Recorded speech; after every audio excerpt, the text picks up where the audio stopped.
Well, it's that time of year. Start firing up some equipment that's been sitting around for 6 months. 2 swathers are already at the yard. Now we get to have fun with this one and cut some grass in the yard here.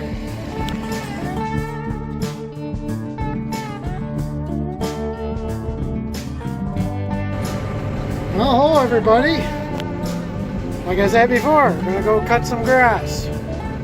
Silage crew is going to be here in a couple days, so I thought I'd get the haying equipment fired up here, and while we're at it, we're also going to go and cut around the one field, because for a change we can't see the fence because of the grass being so tall. So I thought I better cut around with this one, with this rig. We'll bale it, and that way the swather, 30-foot swath, will be able to see where he's going, because you get that tangled up on some high tensile wire and posts, you can do a lot of damage. So let's start by cutting the yard.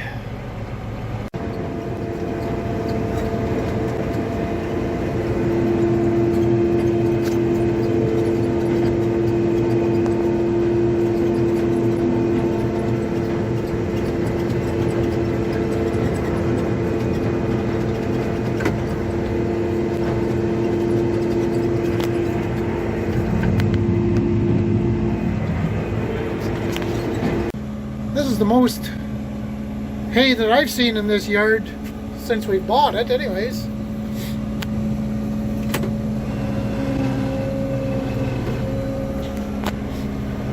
It's quite impressive the way the broom grass is growing this year.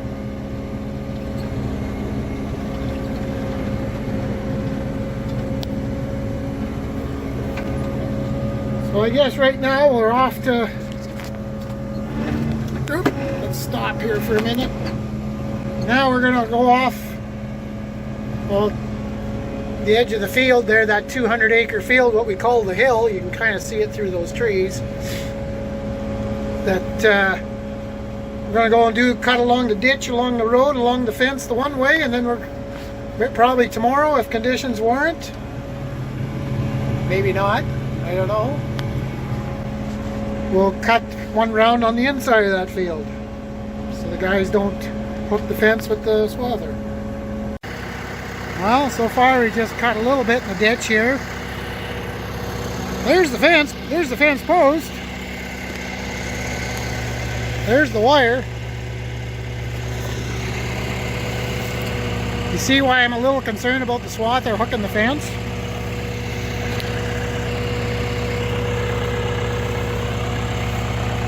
There's how tall the grass is. Chest high for me. And I'm a 5'10" height person, so you do the math.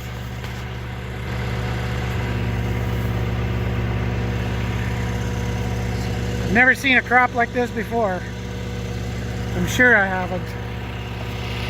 And it's hiding the fence. You know it's going to be a good crop.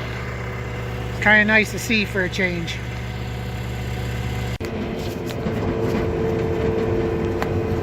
Well, it's the next day, and got my sidekicks with me here. Finn at my feet and Sherry at my side. She's doing the videoing. Say hi, Sherry. Hi. So I'm just doing like I did yesterday, except I'm on the opposite side of the fence.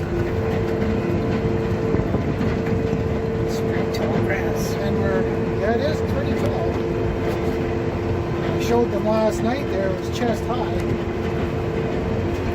in places. We'll find out when we get to the north end. I noticed it would seem to be a little bit shorter, but this way we don't have to worry about the swather guy wrecking his swather. We'll just bale this whenever we get a chance, when the conditions warrant.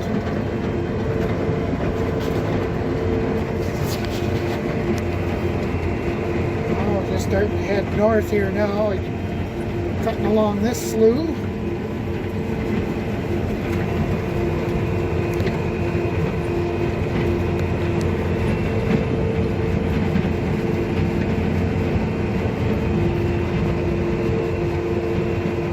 210 acre field that we're doing here right now. I think we're going to cut it all in one shot.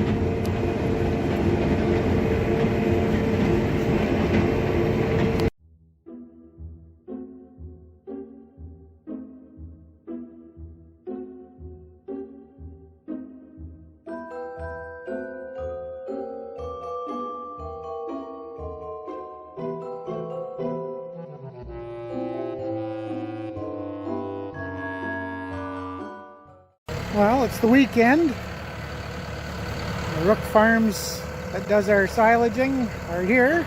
They got the 30 foot, they're just hooking onto it right now. And they brought a second swather, a 35 foot.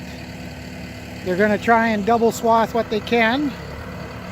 So that way there's less going up and down the field with the chopper. So we'll get them set up and we'll get back out, get to the field. Well, we're on there finishing up our first round here. And once in a while you get into too many molehills. And this is all plugged up full of crap, so the joys of wet molehills.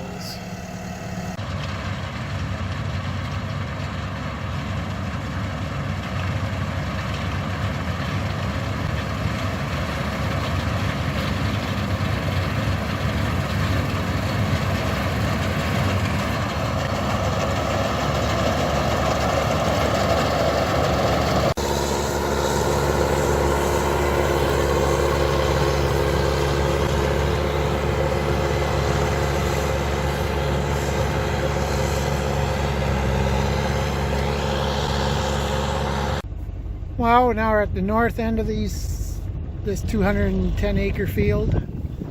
This was a strip here, about 40 acres. That's an older stand because this quarter was, or 200 acres I guess it was. It had been divided up into multiple fields at one time, and now we've lumped it all into one big field. So this is an older stand that we actually hayed last year because it wasn't worth silaging. This year I felt it was worth silaging. There's a 60 foot swath right there. Doubled it up. So I figured if we, and then the stuff over there, kind of on the next quarter section, or it kind of goes over into the next quarter section. It seems to be a little short also. Newer stand, but a little short. So I thought, well, if we double all this up, and then from where it hasn't been cut that way, you'll see where I did on the last clip. Scott's doing it with the 35 foot swath. So trying to make best use of our chopper and time and whatnot, because time is money when you're dealing with these guys. Well, it's Monday morning. I don't know if you can hear the chopper going out there, but they started chopping. We had a rain delay Saturday night. The guys were half done cutting, and all of a sudden there was a almost 1.25 inches that come down of rain that come down in about half an hour or an hour. So they had Sunday off, and now they're going again. They have this mapped out here. It's start at this corner to measure out 40 feet because they have a 60 foot tarp. There's the tarp there. It comes in a big roll, and you just cut off what they need. And then they make a square, so that way they keep the pile straight. And yeah, we're gonna get started. We're gonna have the first load here in a few minutes. And here comes the first load. They got 2 units like this, plus another, well, actually 3. Different wagon on the third one. And then they also have a truck in case they need. Here won't be so bad because it's all within the mile haul. They have a 7290R John Deere on the buck rake.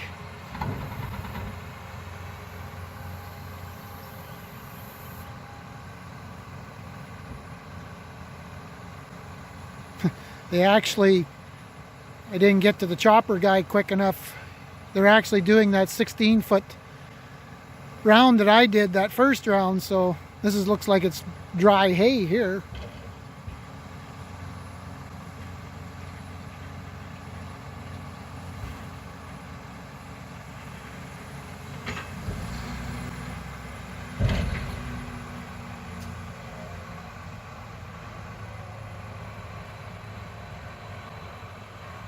There it is, the first load. Well, the boys are on the south field here, what we call 10. It's 120 acres to do here. It looks like he's able to double up 35 feet pretty good here.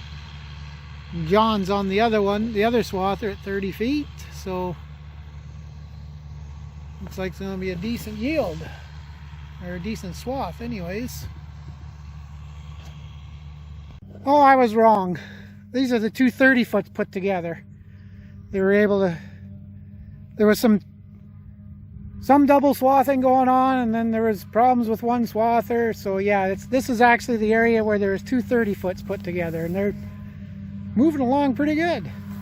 Better stand back because I might get thrown into the chopper with them.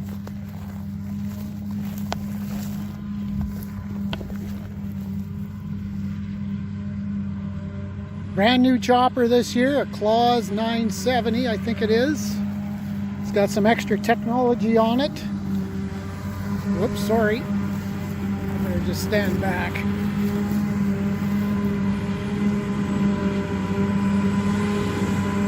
Yeah, the fields are a little rough. Good old molehills.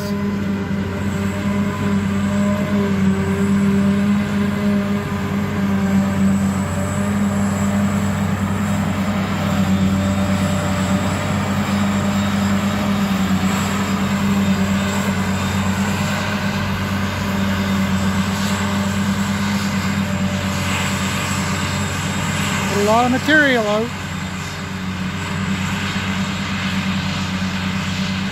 That's what you want to see.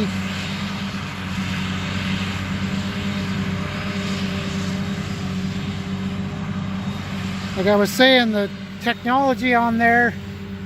If I can get into the chopper and show you, I'll do that. But apparently they've got the technology in there now. Before it was they could show you the tonnage and the yield of the field and whatnot. Now with this new technology got in there, they can even on the go tell you the feed value of the crop. So I'm gonna try, like I said, I'll try and get inside the chopper or ride with the chopper guy, and maybe he can show us.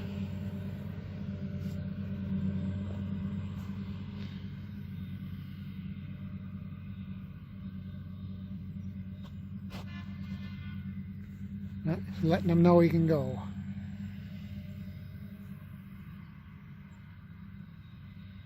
And swings around and goes into the next wagon. Keep things rolling.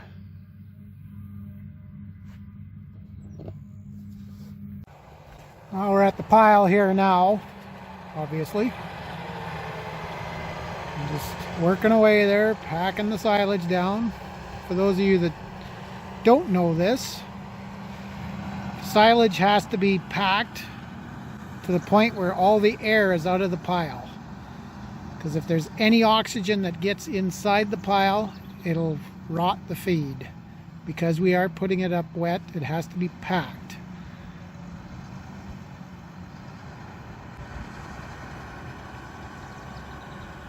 So that's why he's pushing it up into the pile, and as he's pushing it up, he's spreading it out. And then he's packing with his wheels. The more packing, the better the quality of feed.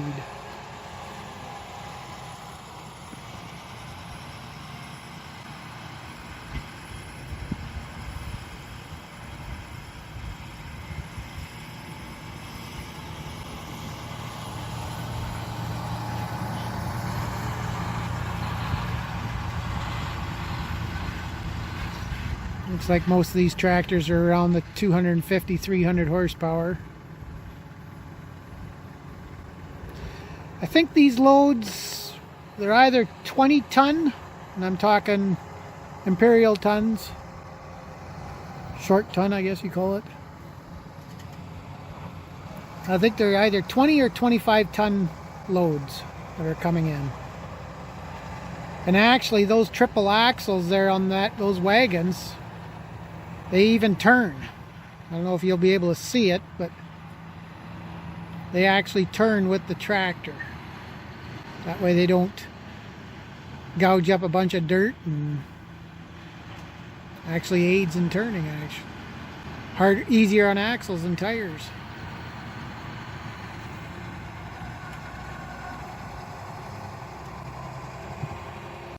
Well, they're covering the first pile here. I didn't get here quick enough to see them roll, to show you rolling the tarp out, and the chopper guy told me there's 1,380 ton, American ton, imperial ton, whatever you want to call it. I'll double check on the acres. So now I got the dirt bucket going, and I'll be putting sand around the bottom. So I guess I got an hour or two's work here. But the old wise one decided to go for a ride in the tractor.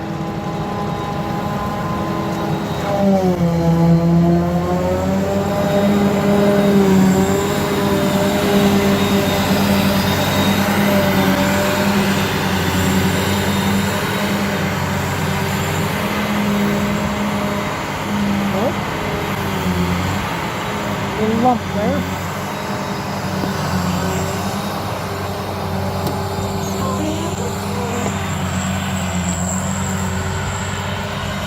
Well, I was talking to Doug, the chopper operator, and there's really nothing much different inside the cab of that chopper than was before. But like I said in a previous clip, that the technology is in there to show the tons per acre, tons per hour maybe even, and even goes as far as does a relative feed test. So it gives it the relative feed value, all the good stuff that's in it, whatnot. It's not, you can't see it on that screen in the chopper, but it gets downloaded to the boss's phone, and I'm going to get a printout, I guess, after the fact. Well, we got the other quarter done. We got 600 ton in this pile. We got the sheet already pulled out. I thought I was recording it before, but I forgot to push play. Sorry about that, folks. We basically just go on the top of the pile and then you just back up. Measure off what they need, and that's it. And then yours truly gets to put sand around the pile to seal up the bottom edges. Well, she's done. Tacked down, ready for mint, and then sile. Like I said before, about 600 tons in that pile. And the other one, you've probably seen it in a previous clip. I think they said, George texted me the number, it was about 1,379 tons, or 69 tons, 1370s. Just short of 2,000 tons off about, well, I gotta double check the acres, but I think my estimation around 330. So good yields. Last year I think we only got I think it was just under 1,100 tons on wouldn't be 330 acres, it was more like 280, 290 or something like that. I can't remember offhand because we took some acres out to hay. So yeah, she was incredible improvement from last year's, but we did have some incredible growth too, so nice to see for a change. On that, we'll end the video there, and like, comment, subscribe. You know the drill. See you in the next one.